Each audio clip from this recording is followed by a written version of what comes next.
We spent some time in this project creating these wonderful squash poses that creates the illusion that our ball is being deformed by its environment. However, we have a little bit of a challenge in front of us. We have to edit a few of these areas of influence in our timeline to really produce a polished reproduction of the animation that we're after. Let me show you what I got so far. So this is the very beginning of my animation, the first bounce, and it's starting to look pretty good. Yeah, you can actually start to see the impact of those squash poses. It's fast, it's subtle, and it's meant to be. Your subconscious picks up on the idea that this is actually being squished in that impact frame. You can see it for a brief 1/24th of a second, which is pretty cool, or 1/29th, 1/30th of a second. Excuse me, I had the frame rate wrong. However, here is the problem that we have.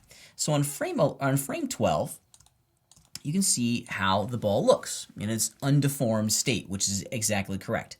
On frame 14, it hits the ground and it deforms and it starts to squish down into its state, which I like. So frame 12, undeformed. Frame 14, very deformed and squished. Look at the pose of the animation on frame 13, the in-between frame. The bottom control locator is interpolating its location between frame 12 and frame 14. So in every sense, it's kind of getting sucked up into the center of the ball before it should. The ball at this moment in time is moving the fastest. It shouldn't be changing its shape yet, right? Or not look like it's about to be deformed. We don't want it to look like that until it hits the ground. We should only have one true squash pose where it's being influenced by the ground. Here on frame 13, we have to look maybe at a different option. And I think what I'm going to do is that I'm going to use stretch. We squashed. We also need to stretch. Now, stretch does two things. Stretch can be used to anticipate a squash. In every sense, we're going to pull out our character before we squish it down again. Stretch also allows us to release the compression and the energy that the squash pose produces. Think of it on frame 14. We have compressed a spring, and now we need to expand and release all of that energy in a really cool stretch pose that gives us the result that we're after. Let's focus our energy, no pun intended, excuse me, on frame 13, and then we'll look at the stretch pose after the impact. So this is what it looks like. It's looking pretty good. I'm pretty pleased with this. Let me zoom in just a touch here so you can see what's going on. And I think what I'm going to do is that on frame 13, this is when the ball is moving the fastest.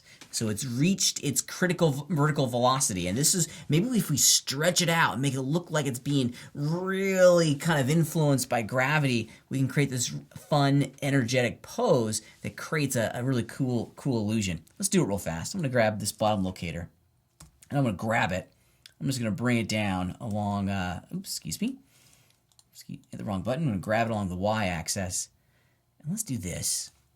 Let's see what that gives us. Yeah, so now we're kind of having an anticipatory movement. Now, I like this, but I think what I'm going to do is that I'm going to grab all of the other ones, west, front, east, and back, and I want to move them along the Z. Yeah, maybe make kind of like, almost like a bullet shape. Yeah, that's pretty neat. I like that. I like that. Maybe we'll take the top one here and we'll move it up just a teeny bit to make it look like it's really being narrowed by the speed in which it's moving here on frame 13.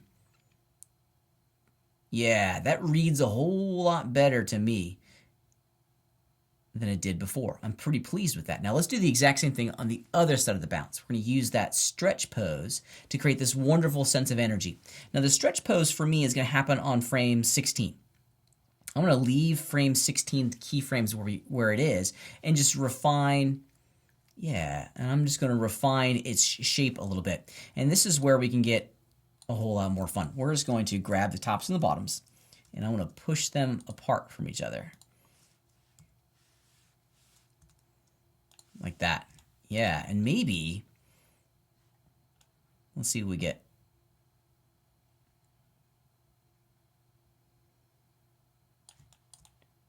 Let's take a look. Sometimes you really don't see and understand the impact of your poses until you play it back in real time. Yeah, it's good, but it takes too long. It needs to get back to its original shape much faster. So here's what I'm going to do. I'm going to take this pose, and I'm going to move it to frame 15. And then I'm going to go to the keyframe that has all of these guys. This is the keyframe that has the original undeformed shape of my animation. I'm going to duplicate it, bring it back over here to 16.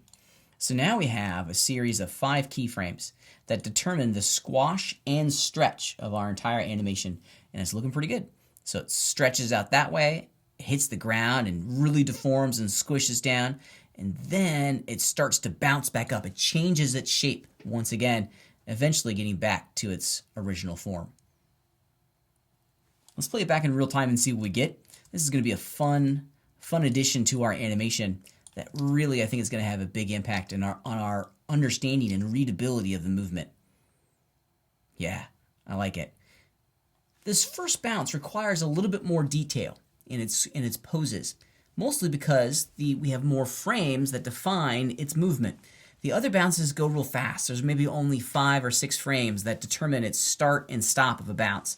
This first bounce has like 20 frames, so we're going to be able to we're going to see all of that deformation, or we should strive to include that level of deformation in our animations to make it look real, to make it look believable.